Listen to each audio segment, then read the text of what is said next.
Namaskar, everyone. And not sure how many have heard this, but this is the new corporate anthem these days. Pre-COVID, it used to be like the drums were beating and the tribes were meeting, the workers were scrumming and the business was humming. And now it is the silos are crashing and the teams are mashing. The software is iterating and all are cooperating. And I believe that the post-COVID, it's going to be the post-it notes are exploding and there is not much computer recoding. The hierarchies are breaking and the CEO is speech making. So that's a new corporate anthem which has probably been played today. So welcome everyone. As always, an amazing weather here in Bangalore. 22 degrees, clean air, clear sky. I've got a hot cuppa next to me and a great session to kick off with dear friends. And what more can I ask on a Saturday morning? And I hope wherever you guys are keeping healthy, safe, and taking good care of yourself. These days in my formal, informal conversations with C-suite leader, agile is a term that is being used so very often, and it is making me think that why everyone wants to be agile. I started actually asking a question that can you get a job or can you keep a job irrespective of the industry or the functional area if you weren't agile? And is it a fad or is it a new way of thinking? Or is the agile concept more a cult status today?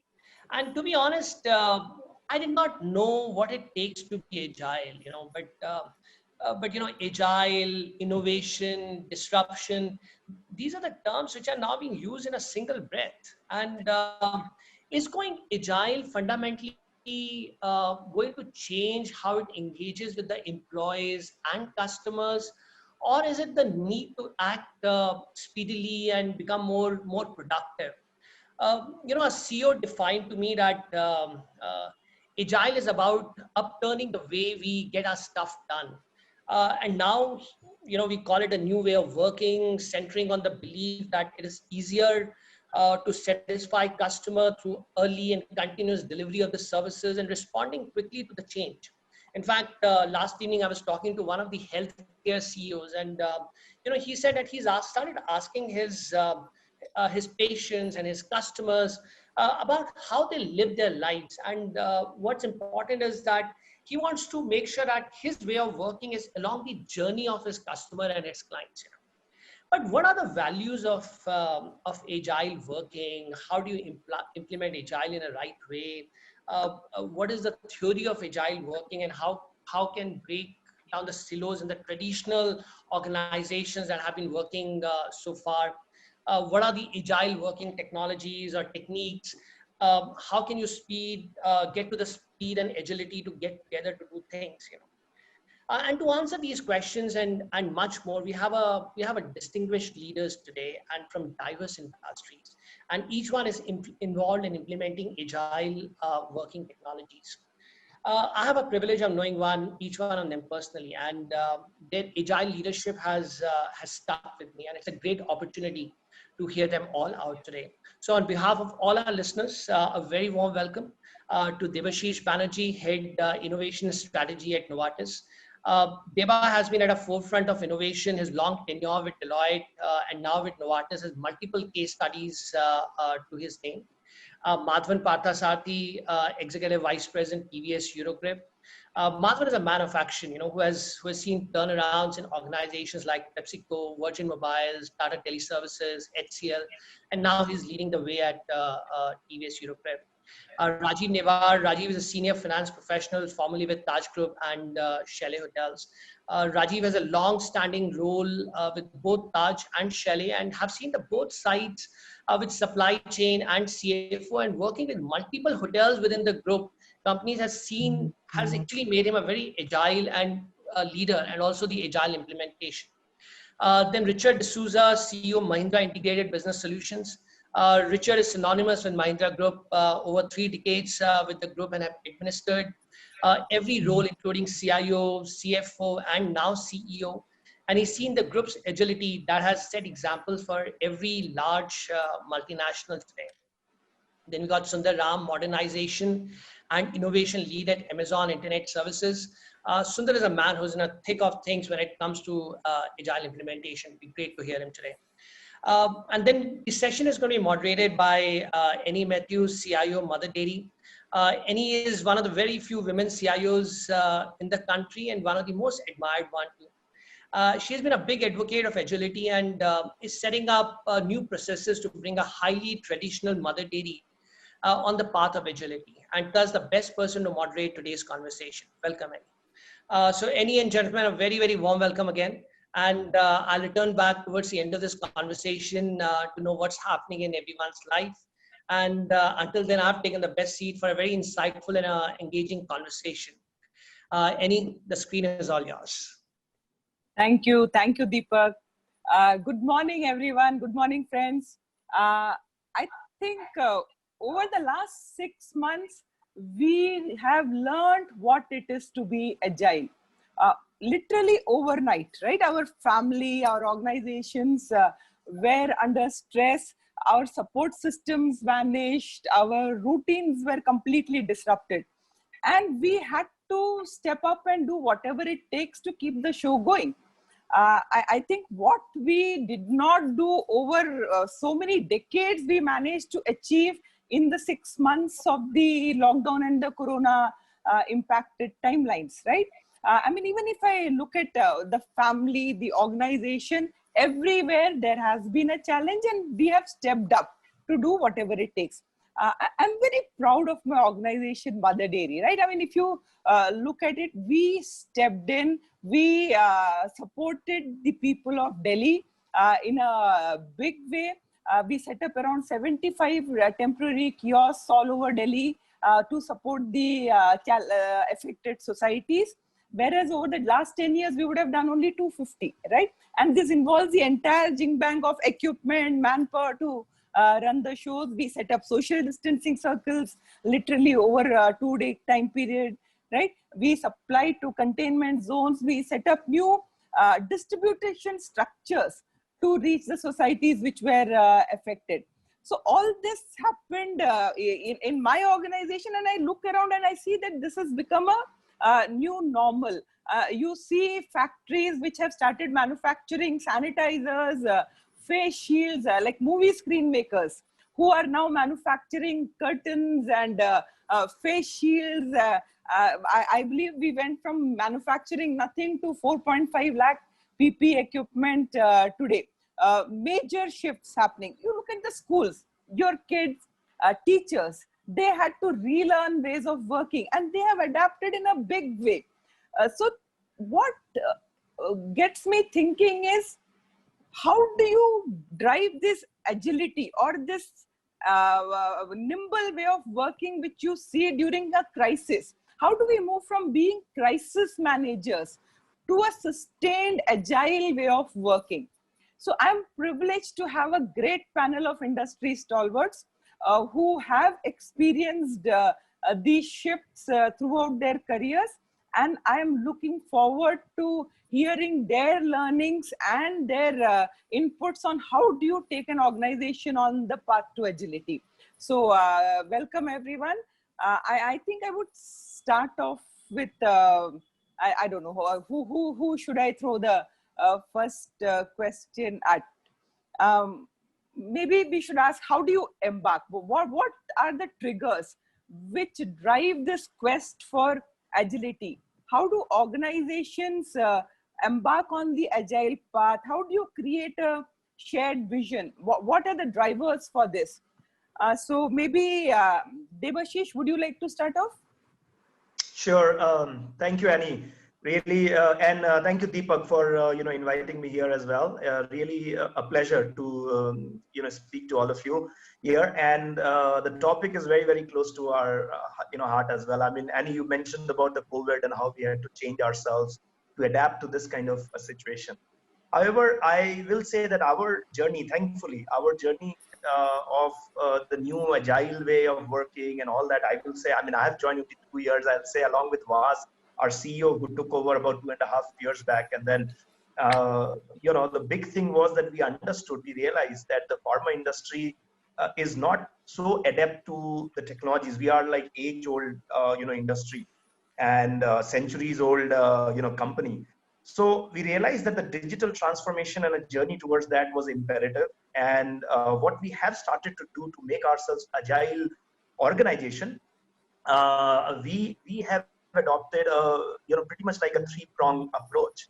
We are calling it curious, inspired, and unbossed.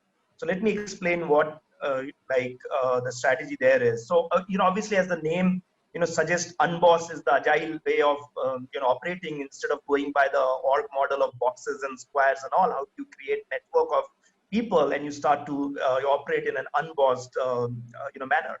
But if you see that if you only rely on unbossed, we believe that sometimes you might run into a chaos. You don't know where you are headed, what you are trying to do. Therefore, all three should go hand in hand. Let me explain quickly what these all means for us. So curious, for example, you need to be curious around what's happening around you. You need to be curious and asking that question, what's going to happen? And you need to be curious to figure out and be knowledgeable to figure out what else you need to do and how the situations are changing and all that stuff, right? So be a very curious mind there to figure out and to ask that question to yourself. The second is being inspired to take bold steps, right? Being inspired to have really thinking about the vision, thinking about what's going to happen in next 3 years from now, being inspired to work with each other and make things happen. I think those are the kind of things that you have to do. And then comes the unboss, where how do you just bring people sort of together to make it happen? Because the normal traditional way, I call it the box and line structure, is clearly not going to work, as we have all highlighted that. I'd like to give a quick sort of example. I mean, when I joined the innovation role, one of the big things that we were thinking of is how do you create that ecosystem where we tap into the academics, we tap into the startup, we tap into the various different ecosystems to make it happen. And one of the thoughts that I had, okay, let's create like something like a corporate accelerator program. As we all know, pharma industry is very rigid, and Novartis being sort of one of them. We believe in like an alignment and something like any procurement process goes through the 9 yard, as I would like to say. But one of the problems that we had there is that the 9 yards that you take to sign a multi-billion-dollar deal with companies like Microsoft's, you would like to apply the similar thing for a startup who has maybe started 6 months, 8 months down the road, and they obviously do not have 3 years financial statement, for example, that you asked, right? So simple things like that was a pain point. And what we said is that we will launch our own corporate accelerator program. We'll say that we will just have a slightly different way of working and all that stuff. Idea was great, but how do you do it? If you go by the normal norms, then you will never be able to do this. So we have started to create this unbossed manner. We started to create startups within ourselves, right? And I just shared the vision, reached out to the procurement. We found that one person who was aligned to that thought process and the vision and trying to make it happen. I went to the legal. We just started to reach out to our strategy people, to this and that, and we started to assemble a team. We got about 7 or 8 very passionate individuals. We got all of us together, and we started to work on what is it that we need to do. How do you change the procurement process? How do you do this? How do you do that? And within 8 months, we had launched our corporate accelerator program. We have hired a new person who also comes from an incubator, and now it is all set to go. Our sort of big day was that when Vas heard about all this, he said he will personally come and launch this for us. So that was a really a big sort of a boon for us. But that's how I'm just trying to highlight how does the organization shape themselves up. I just wanted to give that as an example. There are multifold of examples, but I know others have too. So I'll pause here and happy to sort of contribute in the conversation. Thanks, Debashish. That's interesting. So even a small group can drive these initiatives. It doesn't need to be something which is a very structured kind of initiative or a very top-driven kind of initiative. Good. Absolutely. Rajiv, do you would like to step in? Sure. So good morning, everyone, and thank you, Deepak and Hari, for having me as a part of the panel. See, I think, let me answer, you've also asked 3 questions, and let me just give you objective answers for each of the 3. Before I answer why do we need to embark on a journey of agility, I think what is important to answer is, before we answer how, the why has to be answered. Right. And there are two reasons why how the why is getting answered. One is that, historically, we have always used past trends to extrapolate future trends. We always knew that past is never equal to future, but yet we always extrapolated future trends based on past trends. But today, the pace at which the consumer behavior is changing, future trends can no longer be extrapolated based on past trends, which means that we need to do something very different in the future to be sustainable and to be alive. That's one. Let me give an example of the hospitality industry to which I belong to. The industry is all about touch points. At every stage of your stay in a hotel, there are touch points. Today, with the social distancing norms, it's about minimal touch points. So you need to change the way in which you approach your whole business practices, processes have to again get redefined. That's one. The second point I want to highlight is technology. The speed at which technology is getting created and getting obsolete needs you to be agile. And the third point is regulatory. The regulatory framework around us is constantly changing and evolving at a pace which has not been seen before. And therefore, again, to be on the right side of the law and to be compliant, you need to be agile. So there are various reasons to be agile. Now, when you talk about agility, it means need for change. And when I think of change, there is one quote which I always recall. Allow me to recall that quote. No one is averse to change. No one is averse to change. Everyone is averse to being changed. True. Now, so if changes are happening around us and I'm not impacted, I'm saying, okay, let the change happen. But when I am impacted, I'm saying, hello, wait, let me think about it. So in an organization, to be agile, the very basic belief has to be that I should be willing to be changed. And if the organization harbors that belief, then the organization progresses towards being agile. And now coming to the second part of your question, what triggers the transformation? I believe only two things trigger transformation. One is a disruption. So for example, COVID is a disruption. There were many companies which were moving at a cruise mode. COVID came, shook them up, and have forced them to be agile. So these kinds of disruptions can be a positive disruption if you embrace it. It can be a negative disruption if you can't cope up with it. But disruptions is a catalyst for you becoming agile. The second is our progressive companies, which have never waited for these disruptions. They've always had this inherent belief that you need to be agile. Otherwise, you will meet the same fate as what happened to Yellow Pages. It will not be long before you become Yellow Pages. Sorry to use that term, but it is a fact. Now coming to the last part of your question, shared vision. You know, when I think of shared vision, Annie, the one word that comes to my mind is Ubuntu. It's an African concept, Ubuntu. It was very well defined, and I'll just try to see how I can define it simply and short and brief. Ubuntu says that it's got its root in Africa. What it means is that a solitary person is a contradiction in terms. It says that I am the person I am because you are the person you are.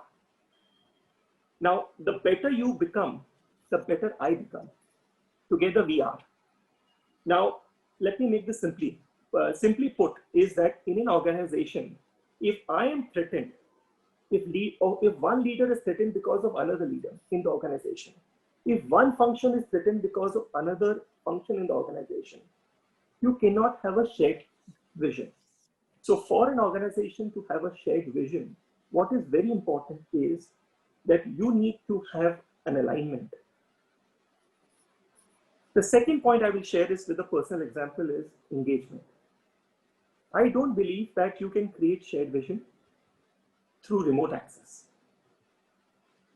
I believe you can drive shared vision only through a process of engagement. And I can recall an incident where I was entrusted with a very large responsibility. And when I went to a mentor and I asked him, how do I go about doing this? He said, Rajiv, you need to all you need to focus is engagement. So we decided we will not have a town hall to announce that initiative. Instead, we decided to go to each and every critical stakeholder and talk about it, get their buy-in. And such was the impact of that advice, which I received from my mentor, is that the initiative got fulfilled. We exceeded expectation because there was a complete buy-in, because there was a shared vision. So one is obviously engagement. Second one, as I said, is imbibing the concept of Ubuntu. And lastly, to create a shared vision, what is very, very important is to create stretch targets. If you have easy targets, you don't create shared vision. But when you have stretch targets, you get the best out of everyone and everybody aligns. So I think these are my initial thoughts on your questions, Annie. Very well put together, Rajiv. Really, really. I mean, I think that willingness to be changed, I think that's the first core which should resonate with everyone, that if you're not willing to be changed, nothing can help. Richard, 84 companies, software stack. I mean, how do you bring in change or vision or anything when you're operating on a scale that huge? Nobody better than you to talk about it. Good morning, everybody. Thanks, Deepak and Hari, for inviting me today. I think Debashish and Rajiv have covered the earlier part of it, but I would like to answer all your three questions with one answer and give you a perfect example as how we prepared ourselves for it and how we faced it today. Okay. If you look at the Mahindra website, it speaks about Mahindra Rise. Okay. It's a federation driven by one of many companies driven by a single purpose to rise. The entire RISE philosophy depends upon three pillars: accepting no limits, driving positive change, and alternate thinking. Okay, so these are three pillars which our entire culture, our entire focus, and we've been building this for over a decade. To give you a proper example of a project which I was involved in, it's about a decade ago. In 2010, we decided to digitally reincarnate ourselves. So that's the time we went about re-architecting our entire architecture. Actually, we consolidated multiple instances into a single global instance. We harmonized processes in the areas of finance, HR, indirect material procurement, and we set up a common analytical platform actually at that point of time. We still have hold the world record of 50 companies went live in a short span of 8 months. Okay, a record which has not been surpassed till today. Okay, today when I left IT, we used to manage 84 companies. Today we manage over 100 companies on one single global instance. So if you look at it, what I'm saying, with the way we prepared for it, based on the RISE story and based on Project Harmony, is we were ready for it. When GST came in, lots of companies struggled with running. Within 8 hours, like at 8 o'clock in the morning, we were live and ready to go for GST and across the companies. The reason was we had a single platform, a common software, a harmonized processes actually. So we actually prepared ourselves. So in two ways we prepared ourselves. One is from a culture perspective with using RISE. The second perspective was preparing ourselves from a tech perspective. So today, look at it, be it COVID, all of our people are working comfortably from home actually today. To summarize it, I would say it's more of a journey and not a master chess move actually. You have to plan for it actually. You cannot be agile overnight. It takes time. It's a process. It's over a period of time where you gear up for it. And once it sets in or builds into your culture, you can face anything what comes across. Wow.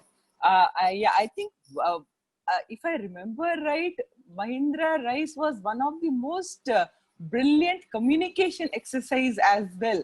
I think the only other thing which I remember as strongly is the possibly Air India, don't look, we are changing kind of ads. We saw enough communication about the whole Mahindra Rice philosophy and that red, big red ads everywhere. So I think that itself creates synergy across the organization, if I'm right, when you take it up as an organizational ambition, so to speak.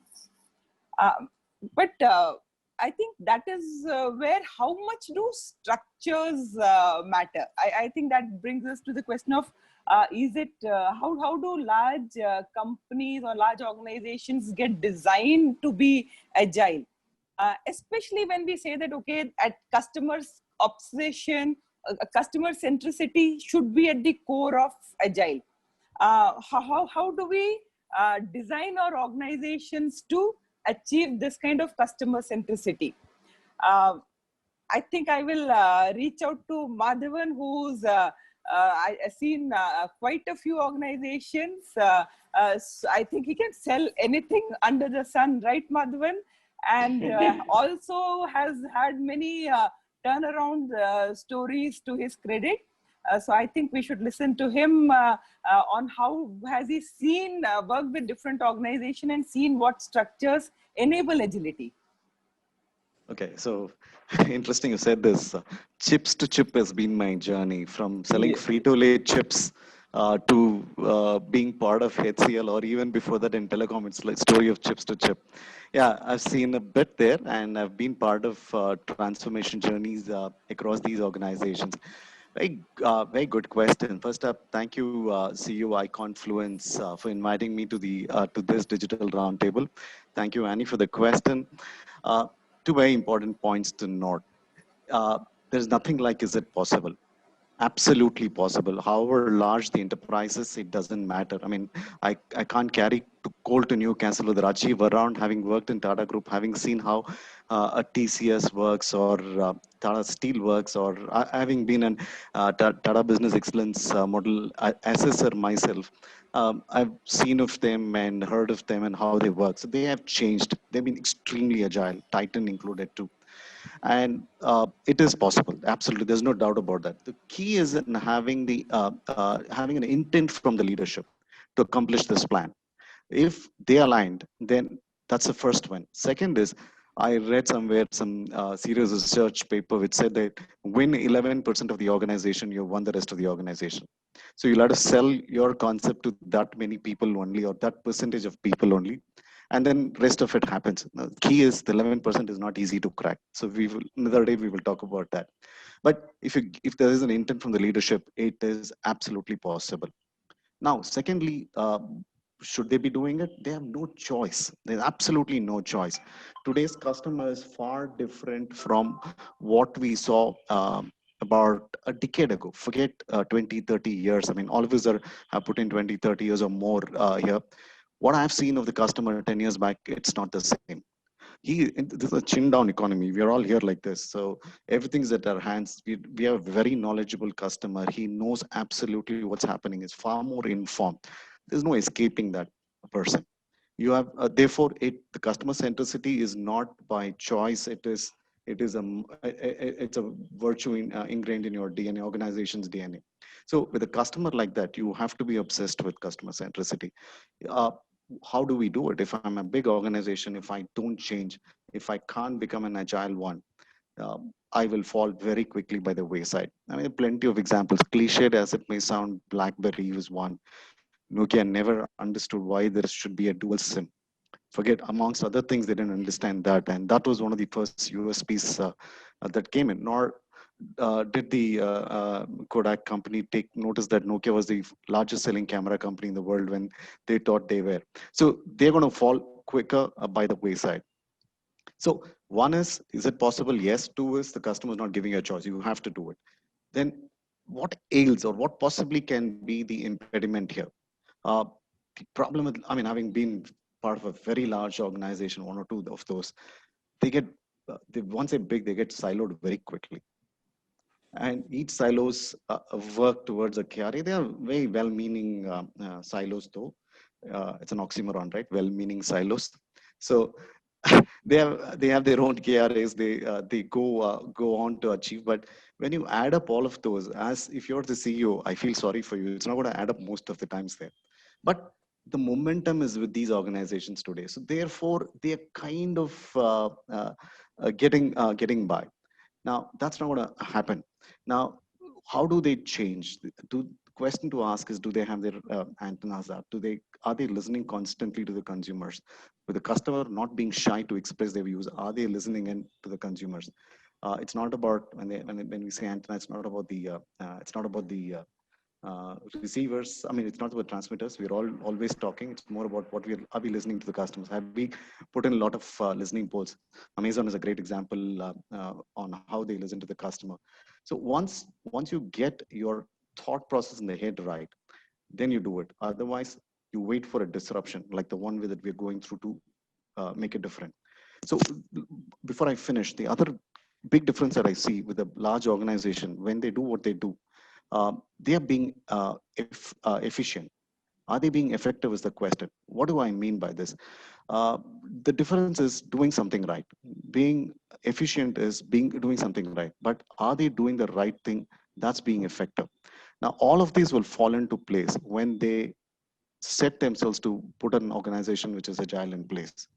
Is it possible? Yes. Call it CFT, call it agile. It is a doable thing and a must do. I hope I answered my question and answered the question, Annie.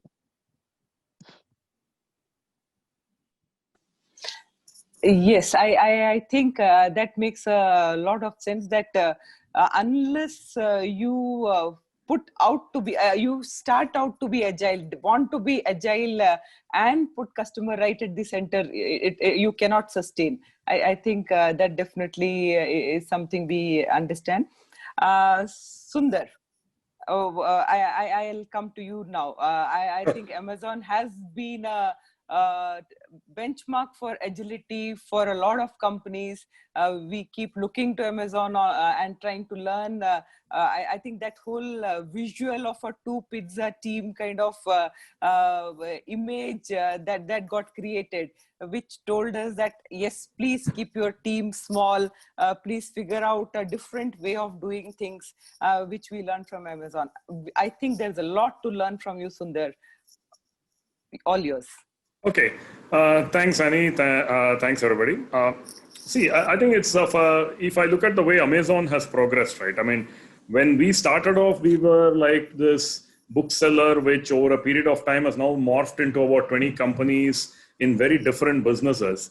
There are 2 or 3 things which underpin our ability to stay agile. So in our case, we maybe because of the way our founders, Jeff and his immediate, management thought, but we always built agility into the organization from day one. So as Madhavan said, you could either try and do it upfront or you wait for a crisis. In our case, fortunately, we didn't wait for a crisis. So I think 3 things really distinguish the way our innovation has been built, especially around customer centricity. I think first and foremost is that the culture of the organization cannot be enforced by just putting a plaque behind a receptionist's table or putting it on a certificate and giving it to somebody. It only there is the saying within Amazon that good intentions are not good enough. I mean, the only way those get translated into reality is if you have mechanisms which are constantly reinforcing that. So for example, the way we hire people, the process that we go through, the way we promote people, the way we evaluate ideas which come up to the management for approval, the bigger ones, the smaller ones, people are allowed to, run with themselves. In all of those cultural principles keep getting reinforced. So when people come in from all kinds of organizations, like I came into Amazon 3 years ago after spending 20 plus years at Oracle.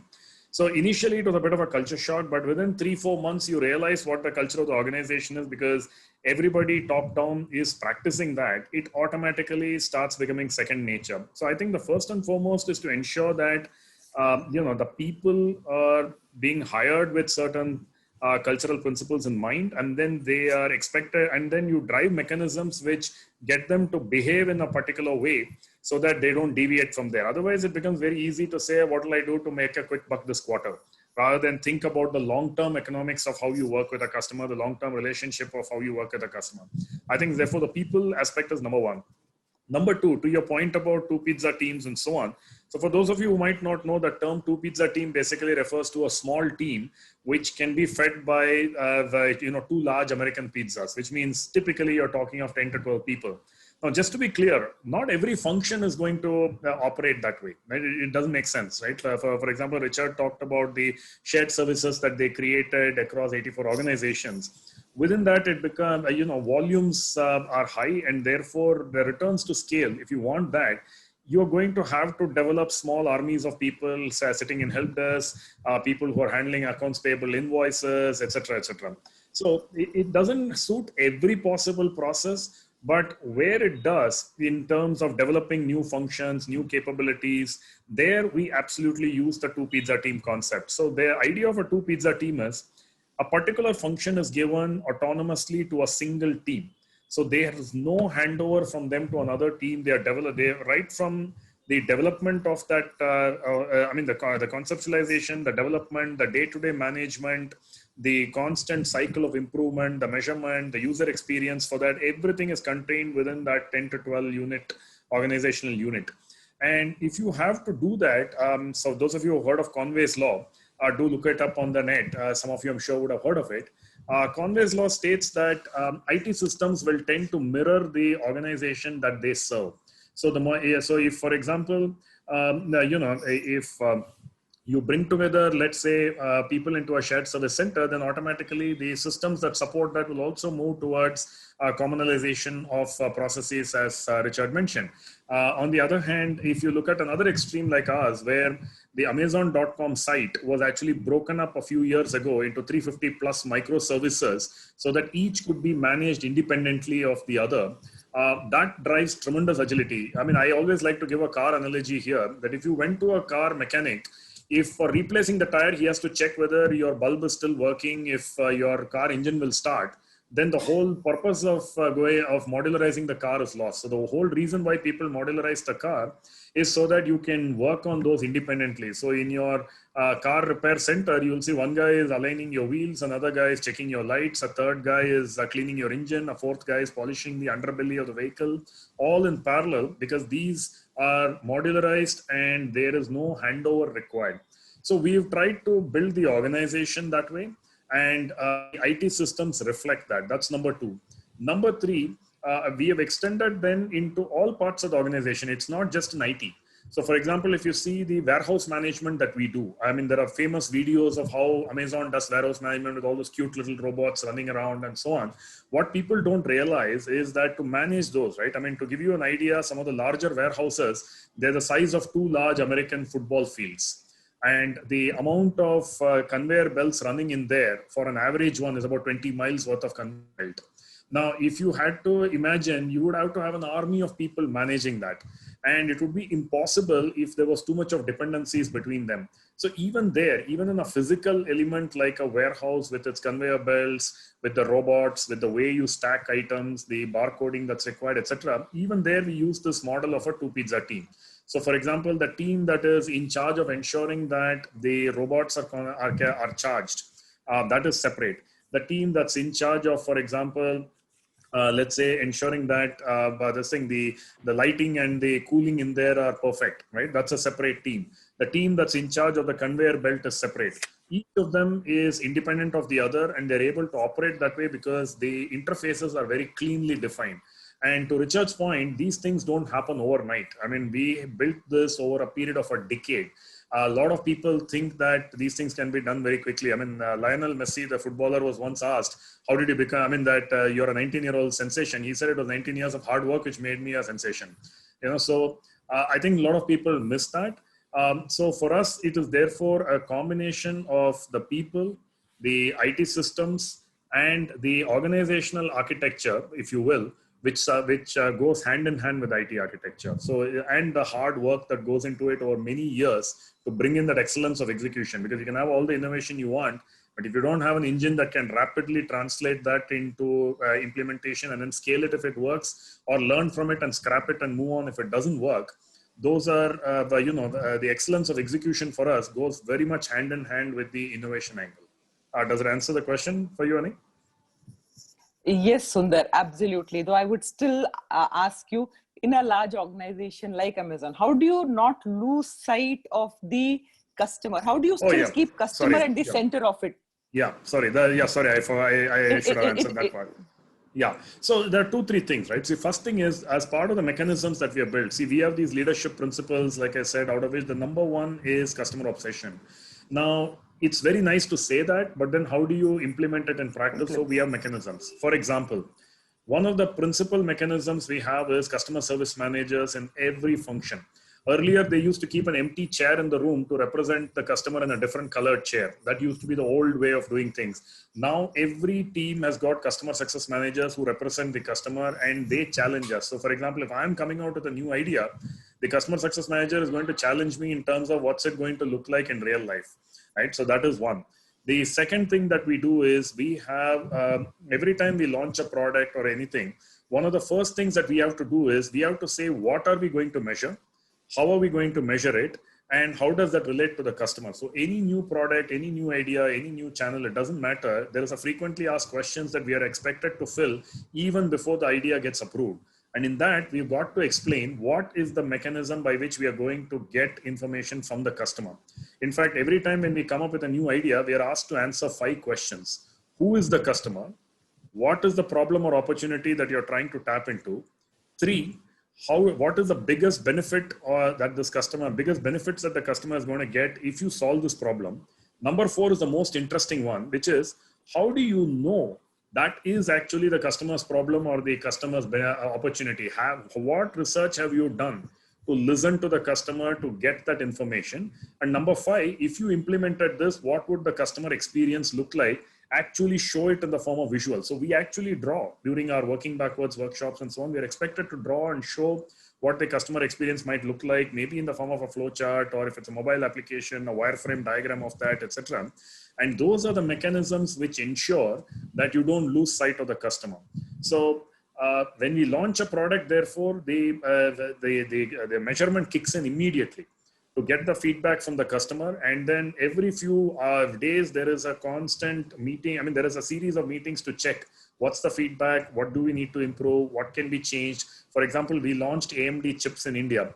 Before that, we had a series of conversations we did with customers. And then every week after the launch, there were people reaching out to customers who had adopted AMD, because we can keep track of who has adopted it, and ask them, what was the experience like?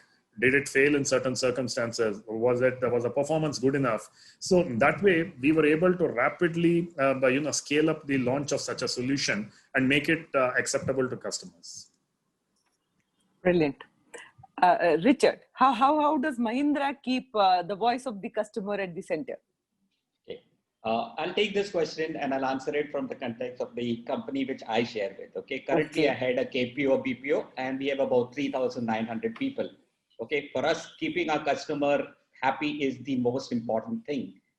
But ultimately, I would say that it's entirely depends on the culture of the organization. The RISE philosophy is the bedrock of our entire organization.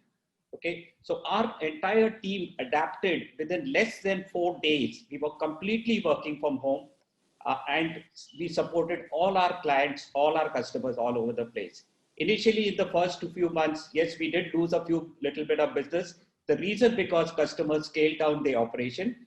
But from the month of May onwards, we got a lot of new business to compensate it today. And today, the other businesses have also come back to it. Ultimately, it is all about how well you are, how agile you are, or the culture which makes you agile and helps you to respond to your customer needs. The customer is first. I mean, there's no excuse for not serving your customer today. So come what may, be it COVID or be whatever it is, you still have to respond and serve your customer. So it's your culture or how well you are ready or able to adapt to a situation, whatever it may be, even something like COVID today. Great. So I think it is possible for large organizations to be agile. I think that's a message which we are keeping on hearing again and again that if we set out to do so, if we set our minds to it, it is possible to do so. But the question I think which we still need to address is, can a traditional hierarchical kind of structure serve the purpose, or do we need to break up into different pieces, maybe have more nimble teams to run innovation kind of initiatives and have operations? So is it possible that in focusing on agility or innovation only, you lose track of your operational requirements, your quality perspectives? So how do we prevent that from happening? How do we redesign the organization structures to have both views, to keep your eyes on both the operational aspects as well as the innovation and the agility aspects? Debashish, maybe with your huge exposure to statistics and analysis, and you should chip in here. Sure. Thank you, Annie. Happy to. I do believe there is no one size fit all, as Sundar has also said, that it's not like the two pizza team fits like everywhere, right? So the main part of the organizational agility comes in with this, the culture part, that are you able to handle things where it is needed that ways, right? I mean, an elephant, I mean, the car example, right? Elephant has their trunk and eyes and legs and tail. Everybody's doing a different thing. And how do you do it in a synchronized manner by a governing sort of a body and still allow the limbs to do what they want to do? I think that's where the main sort of focus area is as well. So clearly, I think 2-3 aspects that comes to my mind. One is about the HR, policies, the P&O, policies around, are you catering to these kind of structures or not? The bigger couple of things in that comes is, we call it psychological safety, right? I mean, when you are trying to do an innovative idea, when you are trying to do this, let's say 10 pizza team, when we're trying to launch our accelerator, this could fail. And there is a chance that 5 people who came together are not able to deliver or whatever, right? How is that treated in the performance management? How is that seen? Which lens are they seen with? While the traditional organizations have business as usual and they have to run with that, how is these different initiatives that has been taken up are treated by the organizations, right? So those becomes the key aspect. I think trust between people. How do you develop? I mean, that's one of the big areas I feel, where how do you trust the decision making of those happening or not? I mean, one of the quick example that comes to my mind is we created, under the data digital initiative, so that digital transform. When your CEO says that I want to transform my company under data digital, the usual box and lines, what happens is everybody starts to jump on and say, okay, here is my pie, here is what I can, here is what might happen, and all of a sudden you end up with like mushrooms growing all around, and some mushroom will grow bigger, and that's how the organizations will have a view of it, and then they will start to implement that mushroom across the field. That's the kind of philosophy that we have always adopted. So one of the things that we have done is, we have, for data digital initiative, what we have done is we have launched like a community of practice, right? So we are calling it Indie Genius because it was originated in India, and it was about making it's sort of a genius abilities. So Indie Genius is the name, but the idea is that everybody comes in, puts their ideas in there. Some of these ideas we do like a pitch day kind of a philosophy, and like a Shark Tank kind of a thing. And the leaders are there, they're listening to these ideas, and that's that one.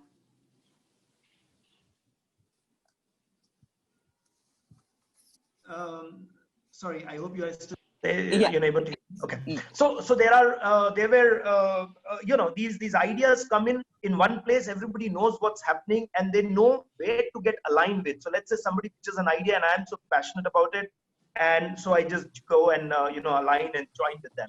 So I'll just leave with this one other thought that we had about, is the customer centricity. I think that's the key aspect. And for us in the pharma company, obviously, patients is all that we sort of care for. So if you go back to the vision statement as well, we are saying that our thought process is only to solve the patient's unmet need. We are not even talking about our business stakeholder values. We are not even talking about, because we believe that if we actually take care of that, then everything else will fall in place, right? And one of those things, like you asked earlier, right, how to make it patient centric. So it is not COVID that asked us to change, for example, right? 2 years ago, 3 years ago, we felt that some of these emerging, technologies we have to adopt, and patients coming to the site. And if you have to be, because when you do a clinical trial for your drugs and all that, you have to bring the patient near to the doctor who checks on a regular basis, maybe a weekly basis, while the drug trials are going on. And they have to go to the hospital, they have to get their diagnosis done, they have to look at the trends to figure out whether they're improving or not. Simple things like that. We started to look at that with a very critical view. And we said, if patient is at the center, why should the patient has to go to the doctor? I mean, simple things like that, which might mean very, simple, but we are talking like 2 years, 3 years back. And I'm glad we embark on that, journey, because we were saying, how can I bring the hospital next to the home? How can I bring the doctor come to the patient, right? So this entire clinical trial activity, we have went ahead on this, journey. The only change that COVID has done, what we thought we will do it in 3 years, in 3 months, we have been able to, adopt that. And, I mean, there was a dip for a month or so to figure out whether we can accelerate that or not. But thanks to these 3 things, right? Curious, inspired, and unbossed, we were able to, we were curious. We knew this is coming. We knew that we have to take these bold steps. And in a very agile, unbossed manner, we actually made it happen. So working closely with some of these companies which are making, ECGs as a patch, or some respiratories in the app and things like that, just connected, devices. And now the patients don't have to, all the clinical trials could happen at home. I mean, that's the kind of, agility and the organization and the question that you asked there. Richard, so you have run, I mean, as we heard, large scale organizations, and now you are the CEO of your, I think 3,500 employee organization. So I'm sure all that you wanted to do over so many years, you are able to put it in practice here. And how has that driven some of these structural decisions? If you look at it, it's basically coming to your main question, actually. It's not about the nature of the business or the size of the organization. And I feel everything depends on the culture of the organization. Basically, if you look at it, you can follow a bimodal approach, actually, by splitting in the teams into 2 parts. One part of the team which maintains, say, lights on, and the other part of the team which concentrates on innovation. So by that way, in a large organization, you're able to split the team into 2 parts. One which focuses on just keeping the lights on, managing day-to-day operations, and you have another team which actually concentrates on innovations and drives new technologies, etc. So by doing that, you're able to adapt to all new business ideas and put all applications into implement all various applications. Yes, the buzzword, bimodal. I think we have been trying to do that for a few years now to see whether bimodal is a sustainable process or not. So, I mean, we actually have experimented with so many things. We keep experimenting. I've been in Mother Dairy itself for 15 years now. And over this 15 years itself, we have tried so many different ways and so many different methodologies.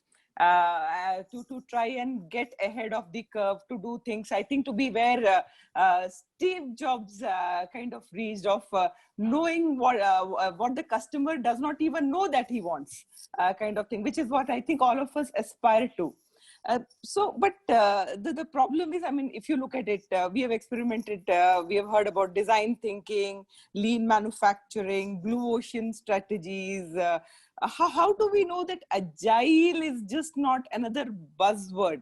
How do we know that an attempt to, or even an implementation of agile kind of methodologies or ways actually do yield results? Since Debashish has done quite a bit of work around that, maybe do you believe it works? Do you believe it yields results, or is it just another buzzword?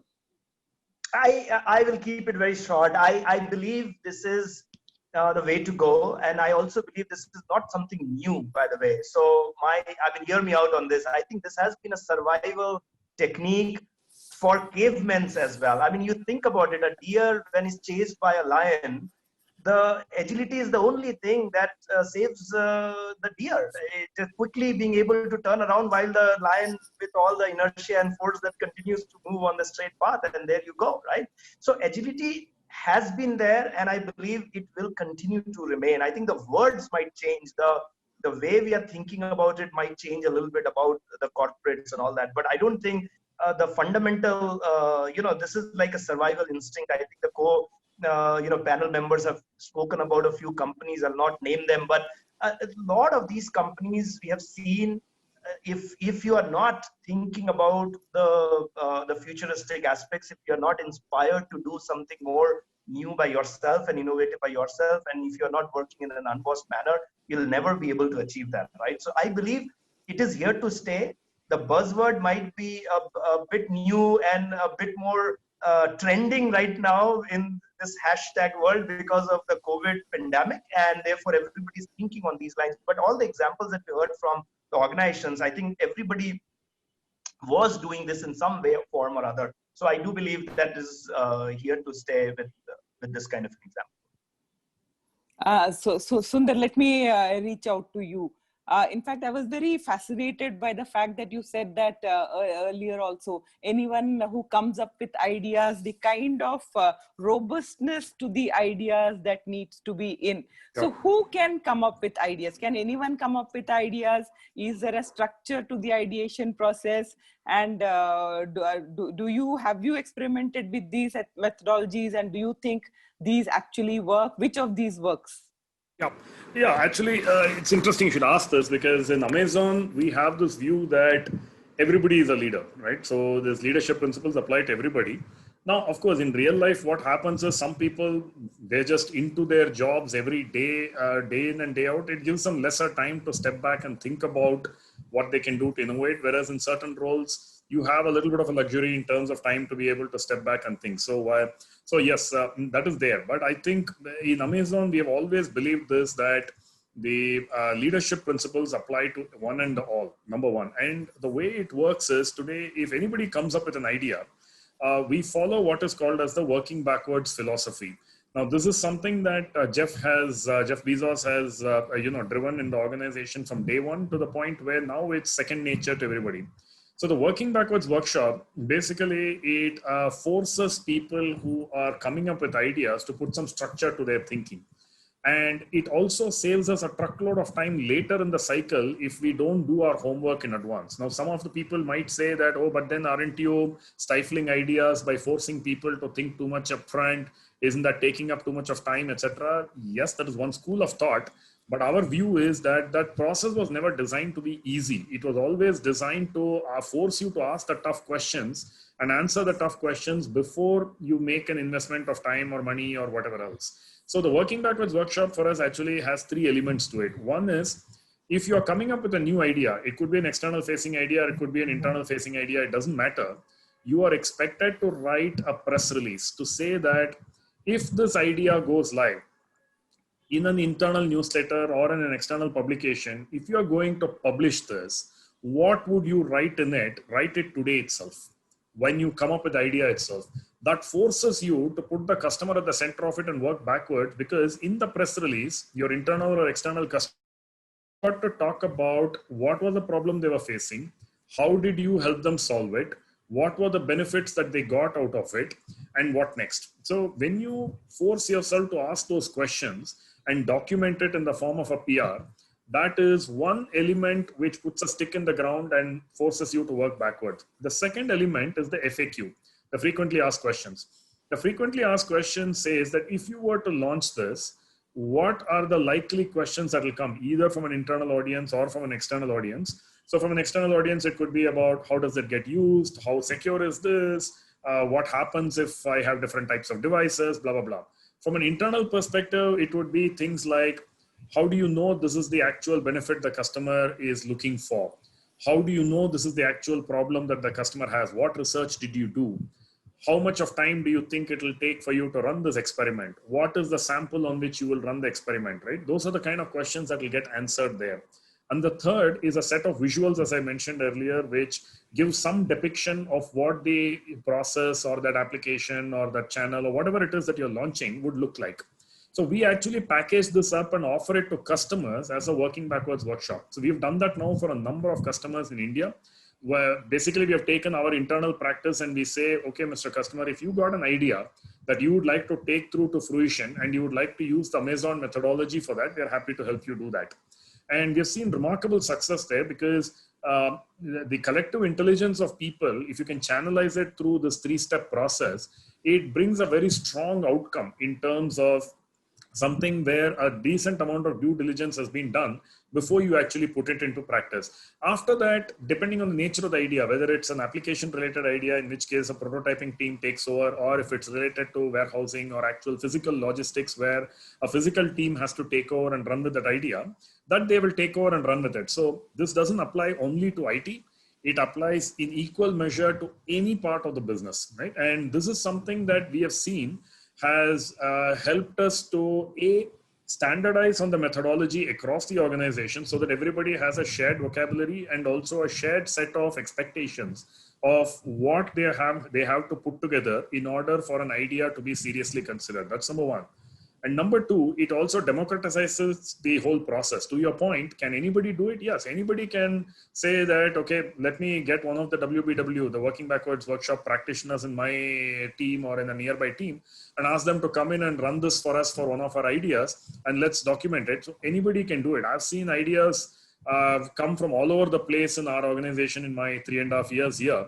There has never been a limit to say only X can do it or Y can do it, and we've seen it to be highly successful.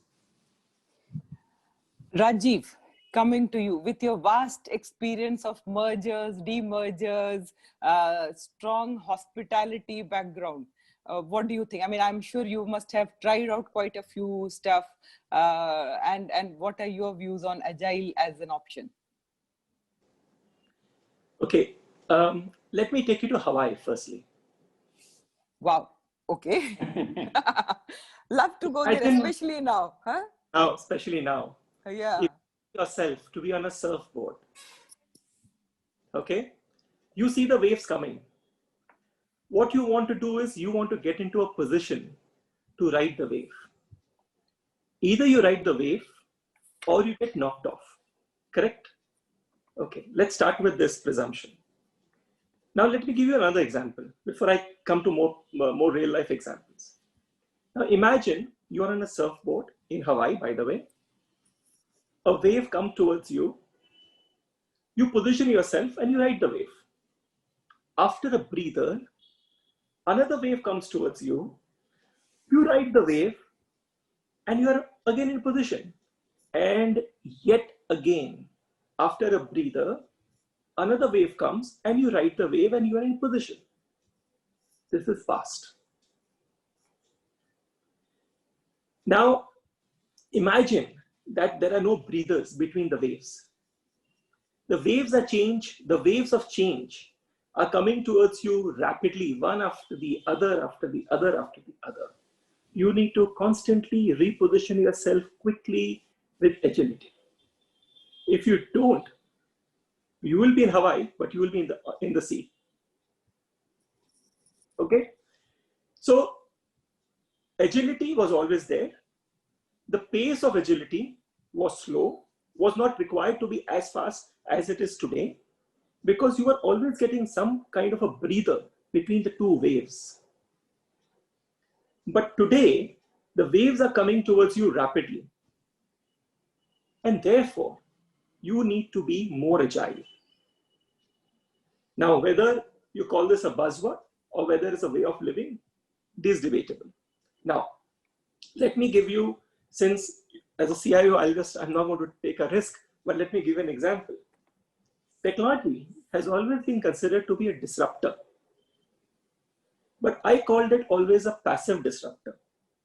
Because if a new technology has come today, it does not mean that you have to imbibe it tomorrow. It gives you time. So it is like the past, like one wave, breather, next wave. But COVID, for example, is again a disruptor, but it's an active disruptor. It does not give you time. So you need to respond very fast, immediately. Or you need to be on your feet quickly, right? Now, the way I see it is that as we go along, you will have passive disruptors like technology, which will give you some time to kind of embrace, or you will have COVID disruptors, which are active disruptors, which may not give you any time to react or very limited time to react, right? So agility is going to be a way of life. Whether you call it a buzzword or not, it's going to be a way of life. Now, let me give you one or two practical examples before I conclude. If you look at hospitality business, okay, and if you were to ask a traditional hotelier, ki bhaiya, tell me, how do you drive revenues? You see, he will say traditionally, he would look at driving revenues, say, through room sales, through F&B sales, or through incidental income, say like spa. But with the social distancing norms being in place, the traditional sources of revenue have all evaporated, are all in the sea. Now, how has the industry responded to it, reacted to it? How? With agility. Now, two things. One, the industry has identified alternative means of generating revenues. Like Debashish said, taking the hospital to the patients. The hotel industry or the hospitality industry is talking about how it can take the hospitality industry. If you can't come to the hotels, how can I take it to your residence? Okay, so there are alternative means. Now, it all, not only residence, also your office. How can you get your offices to your hotels? So there are concepts like work from, we are all familiar with work from home. I'm talking work from hotels. Because in your office, you may not have designed it to keep a social distance between two people. So you need an alternative space till such time the COVID, gets under control. So people are using hotels now as an alternative office space. So work from hotels. Second thing is cloud kitchen. You hardly are using your kitchens. So you are also exploring this option of cloud kitchens. Third is customized home delivery, which is the concept I just mentioned, and so on. So, and more importantly, there are people, the hoteliers have taken a step back to realize that hotel is just an asset class. The hotel building is capable of an alternative use. It can be used as an office. It can be used for retail. It can be used for maybe even hospitals for that matter. So the fact is that is agility. So that's how the growing belief is. That's how the evolution is happening here. Amazing, Rajiv. I think we will have to drag ourselves back from Hawaii. We are so travel starved, and you really put it so well together for us, the whole what's happening with the hotel industry, which I think concerns all of us. We have all been wondering about the industries which have been so completely affected due to the pandemic. So good to hear that you're finding viable options. Yes. I think we are possibly running out of time. So maybe I will throw this last question to everyone. What advice would you give to anyone who's looking to embark on this journey? Right? Anyone who wants to take up this journey now, what is the advice you would give them? And in the current, maybe you could also talk about in the current pandemic, did you have an opportunity to explore agility? What did you do? What are the learnings from it? If you had to do it all over again, in hindsight, what would you do differently? So maybe 2 minutes each of you, if you could just touch upon the topic. Maybe Richard, could you lead? Yeah, looking at hindsight, I feel actually we were prepared for it. That's what I said. We had imbibed the DICE philosophy as part of our culture. So if you should be prepared for it. Going ahead, a lot of companies will have to have agility built as part of their culture. And that's the way they'll be able to face we are going ahead, we're going to have a lot of uncertainties. We just started, maybe COVID is the first part of it. So if you look at a lot of YouTube videos, you see a lot of disasters coming in the future. Okay, a lot of predictions which say that we'll have a lot of further disasters. So we have to be prepared for that, and you have to build agility as part of your culture. Actually, that's my advice to everybody. Sundar, would you like to? Yeah.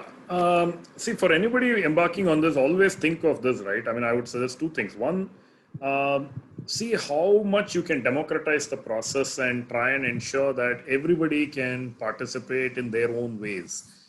That's critical because, while yes, some functions might be more amenable to it and some less amenable to it, you do want to give everybody the opportunity as and when it rises to be able to come up with ideas and ensure they are heard and it's seen through to fruition as quickly as possible. That's number one. And number two is make sure that the execution engine that has to sit with the idea generation engine, that you develop that in the same spirit and with the same level of focus. Otherwise, we see too many ideas which become orphaned very quickly, where it initially seems very exciting, but then nobody is picking up and running with it because you don't have the machinery to convert those. You will have to pull people out of their day jobs to do it, which nobody wants to do. So unless you have a mechanism to embed that as part of day-to-day work, the taking of ideas and taking them to fruition, it'll be difficult. So at some level, people's measurements, their KPIs have to incorporate how much of new thinking has gone into the work that they're doing, how many new ideas they've implemented, etc. So that way you are focusing on execution as much as you are in the innovation itself.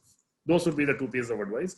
And to Richard's point, I think in Amazon, because we had been prepared for agility from day one, while nobody predicted this particular disease, because we were prepared for it from day one, I think our ability to handle the change was quite smooth. Madhavan, I think you turned around and you did a lot of experimentation during the pandemic. So could you speak about that too? So if you aren't doing, if you haven't done this already, no better time than this. I always believe that in every misery, there's an opportunity. Don't let it go waste. And we take this. I work for a category which is pretty low involvement. There's nothing called customer engagement. I mean, we're talking with people in hotel industry and e-com space, but mine is there's hardly any engagement with the customer. And I have an industry which got multiple giants as competition. And we are the youngest despite being 35 years old. One of the youngest in the industry despite being 35 years old. And my product is a grudge purchase. You're never happy buying my product. I'll tell you why. You have a flat tire in the middle of the road. You're cursing. You're looking for the nearest one, and whatever is there at that point in time, 60-70% of the time people end up buying it. So, where is the option there? We have no choice but to be there at the time when the consumer wants it, right? Also, make it easy for the trade, the channel to also appreciate what you're doing. So while we embarked on this journey of digitization of the entire sales process sometime around October, November last year, we thought the moment March happened, pandemic happened, lockdown happened, we thought this is a time to hasten the entire process and roll this out. What does that mean? We knew post opening up, there are going to be very few people on the streets trying to hustle or sell, right? Our own salesmen are not going to be happy going in. While we will go out to do our regular errands, which are critical to the household, right? And which also means that the two-wheeler is going to be on the street, but the salesmen are not going to be available. So what is the best way to make sure that we are available on the shop front? So we hastened the process, I said, in digitizing the entire sales process. We called all the retailers during the lockdown and told them to download our application and look at the range of products that we have and start placing orders, which we will deliver through contactless mode. And I was pretty surprised. While I come from a little bit of IT background, telecom is also part of that technology organization industry. What surprised me was this industry, which I thought will not take to technology easy, actually lapped it up. Nearly 25% of my businesses today, orders are coming, at least the order book is coming through the retailer application. We initially thought, where is the smartphone with the retailer? They may be carrying a feature phone. We are talking about tire selling outlets. And much to our pleasant surprise, not only they were on smartphone, they were happy to adopt a technology. Look at that. That segment of the population is ready to adopt technology. And it made it easy. We were the first in the industry to go do that. And now we've actually seen a 3 to 4 percentage points jump in our market share.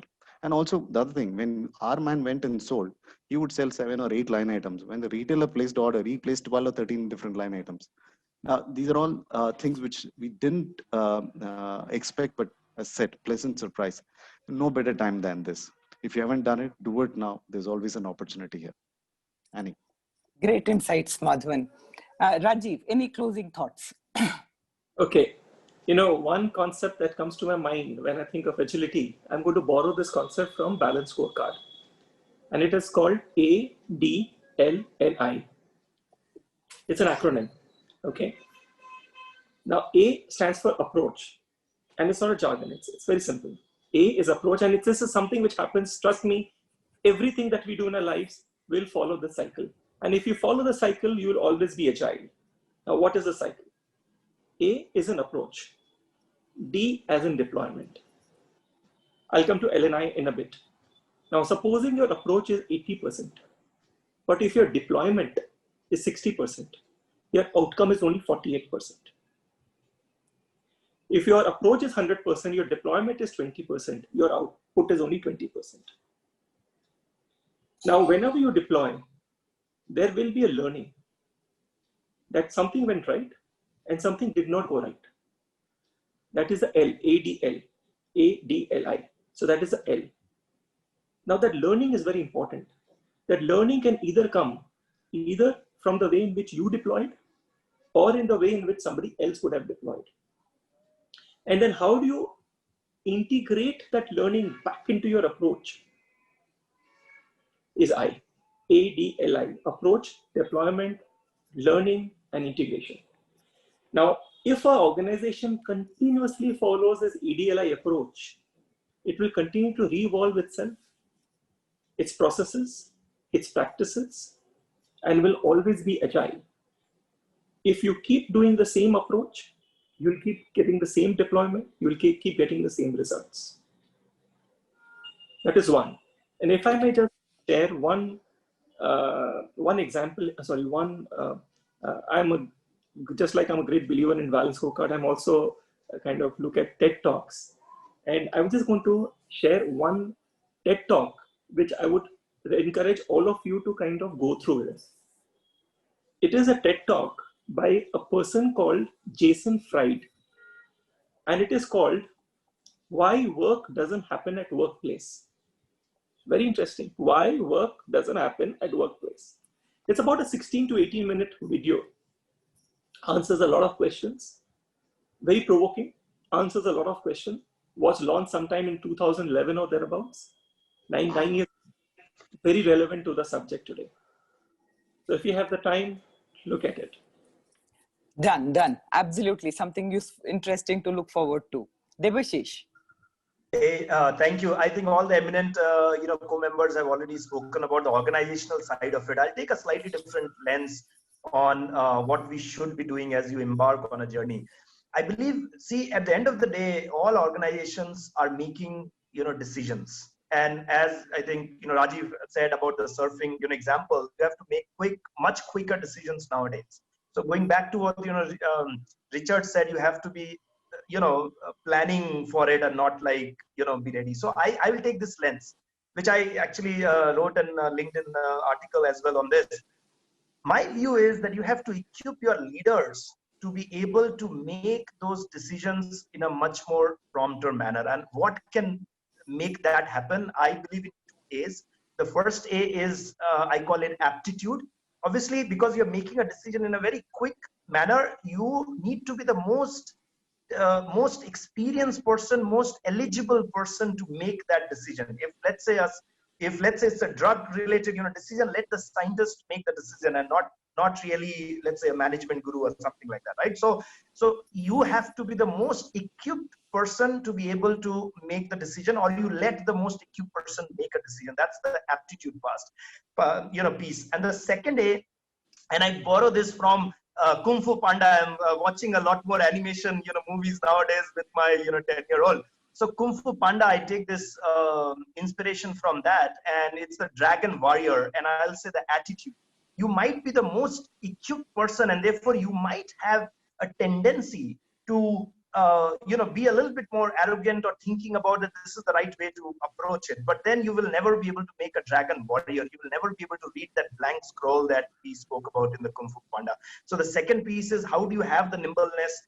And the leaders, how do leaders in an organization have the nimbleness to A, have the aptitude, and B, the attitude to take along the rest of the people along with it? Thank you so much for that. I can see Deepak is joined in. So before I hand over to him, amazing insights. I think I have personally learned a lot. We at Mother Dairy are in the middle of Hoshin Kanri implementation. We have a Vision 25K, which says 25,000 crores by 24-25. And we had identified some 1,000 projects to work on when the pandemic happened, and we are still trying to work through those, possibly not at the same space, but getting through it. And lot of learnings, culture, leadership, agility, customer success managers, so many things to adopt and learn. I think the wave energy was brilliant. So from everyone, very interesting nuggets of information. Thank you so much. And thank you, Deepak and Hari, for inviting me to be part of this panel. Over to you, Deepak. Thank you so much. You're on mute. So great conversation, Annie. And when you told me that it's going to be a first ever moderation, I think agility helps, and you very beautifully moderated this. And Deva, Madhavan, Sundar, Richard, Rajiv, great insight. And the biggest takeaway for me is that while the software industry predominantly uses Agile, businesses outside the technology, as Madhavan said, our domain are also using it to become nimble, competitive, and well Agile. All right, now it's also a bit of a time to know what you guys are doing other than making your work agile. What's happening in making your life agile? I mean, and Rajiv, maybe I could start with you. And you spent 2 decades with the hotels, and I can't not ask you which is your favorite destination for holiday and why. And don't say Hawaii, because you all know why you like Hawaii. Leave aside surfing, so. Tell us, where would you like to go as soon as all this gets over? Yeah. So I think one of my favorite destinations has always been Maldives. And I'm fortunate that because of work, I was there almost more than 10 times. And on a personal, with my family, I've been there 3 times. So that's one thing which will wake me up in the middle of the night. Deepak, can you tell me where you want to head? I would say I want to go to Maldives. And for me, one of my passion is basically travel. And one of the things which I've always tried to do is, because Maldives is I had 2 or 3 fears, and Maldives has actually helped me to overcome one of my fears. One of my fears was getting into deep sea. And when I went with my son, he went for scuba. I was still thinking whether I should go or not go. When I saw him, I got motivated and I went in, and I'm so happy I did that, because that actually helped me to overcome one of my fears. So Maldives will always be one of those destinations which will always. Outstanding. This is a great, very, very inspirational. Yeah, wonderful. And Madhavan, your love for cricket, I think that's pretty eminent with the pictures doting your social media with W.V. Raman and Rahul Dravid and Kumble and all the others, and having played cricket along, I know that you can still hit some sixes outside the ground, or probably some medium pace, you can still try it out. But do you have a favorite cricketing moment which has stuck with you? Maybe a match, maybe an incident which you would like to share with your fans today? I like that. One very interesting thing happened. I wanted to be a journalist all my right through my childhood, right? So, to become a journalist, you had to do MA Mass Communication, and after graduation, you had to have an internship with one of the newsprints or agencies to become a journalist. I mean, to get into the course. So I was interning with UNI. I was a frail 19 and a half, 20-year-old, and they were looking to pull together a South Zone journalist 11, and they weren't getting the count. So I put my hand up and said, "Can I come and play?" They looked at me. They said, "You're an intern. If you can play, chalo, come. What have you done?" I said, "I've played for my school, and my college team had about 8, 9 Ranji Trophy players, so no way I could have gotten it. But B team I'd play." I said, "Come, let's see what you do." This was then they said, "We're going to play the Indian 11." I said, "Wow." Then they slowly set an Indian women's team there. So fear went down, right? So in no time, I was there in the middle playing one with my hero journalists like R. Mohan, Suresh Menon, Nirmal Shekhar, all the big names, Partab Ramchand, and there was Rajan Bala sitting there and watching the match. And when I didn't play as well, but I got out, came back. He asked me, "Which class are you in?" I said, "No, I finished my graduation. I'm trying to get into PG, and I'm doing my internship. So what will you do after this?" I said, "I'll join one of your paper." He was in the Indian Express. "I'll join probably a publication like yours as a journalist and cover cricket." He said, "What if I give you a job tomorrow?" I didn't know how to react. Look, I mean, one is lack of maturity, two is you hit by a thunderbolt. I said, maybe I'll take it. He actually called me and gave me a job the next day. Rajan Bala was a phenomenal sports editor of the 80s and 90s.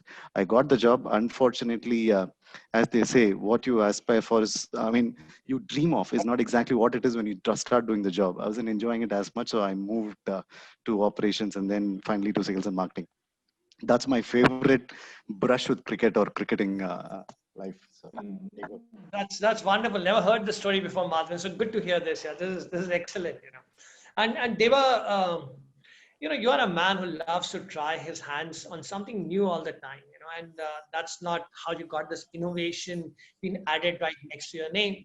And your love for food is no different. Every Bengali loves it. But what makes it special for you is the combination of Bengali and the Andhra fusion that you keep talking about. So. What is it that you are cooking in the Indrani's kitchen these days? I'm sure that you can't do something without not cooking. So what are you making and what have you learned and what you're doing? Awesome. No, thank you for asking that. No, so when the COVID started, I'll tell you the journey was very straightforward. The initial 15 days, I was like, I'm home, no travel, enjoying life. So that started with that. Then we said, how do we spend our weekends and all? We obviously launched ourselves into binge watching and this and that, but we could not sustain that long enough. I think we exhausted all the movies that we like and all that. And as you know us, right, Indrani and I, we both then settled down. We said weekends are for ourselves. So Friday evening to Sunday evening, we are in our kitchen, and each and every meal we try to make it something new there, right? So we have tried our food on Hyderabadi biryani with aloo and egg. This is the Bengali style and sweet in it and all that. So that's one thing that we have tried. We have tried a lot of these European because we are not able to go out. As Rajiv said, the hotels are coming in. We didn't want to invite the hotels as well. But what we have started to do, and we are trying our new, we have tried something new on, making croissants, different type of croissants at home. So we are trying that. This time we are thinking of a pizza, the entire pizza, like the base and everything else. So we have gotten all the ingredients right now. Lasagnas. So we have tried out multiple different, cuisines that we have not tried earlier. Galoti kebab, for example, we made galoti kebab at home. So all these we are trying. So every weekend, 5 meals is for ourselves. And I mean, Anusha gets so upset. Can I not have just plain rice and dal? And not for the weekends at least. So because we have to try our hands on it. Amazing. So Richard, you're not the only guy who donned the Master Chef hat here. So you have a big competition in Hyderabad. So guys, I'm offering this invitation. So next time you guys in Hyderabad do try a dish made by Deba and Indrani's kitchen. So do that. And Richard, I'll not ask the secret of your reverse aging, because even if you share, we don't have your genes to take us through there, But But tell us, is it driving or photography for you? What is it that that excites you more? No, no.